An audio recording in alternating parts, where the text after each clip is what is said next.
Rồi, hello anh em vừa nhận được một cây zip của một anh khách ở Tây Ninh ha, với yêu cầu là canh chỉnh lại hiện trạng của cây zip này ha. Đây là cây sản xuất năm 2003, nắp thì nó có hơi lệch nhẹ ở đây.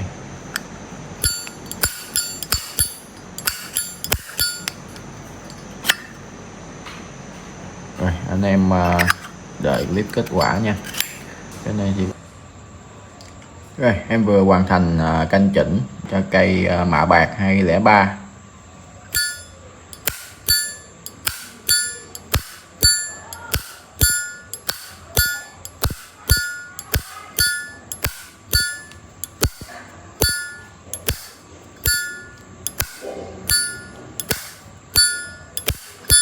Anh em có cần canh chỉnh phục hồi sửa chữa zip bô có thể nhắn cho em ha.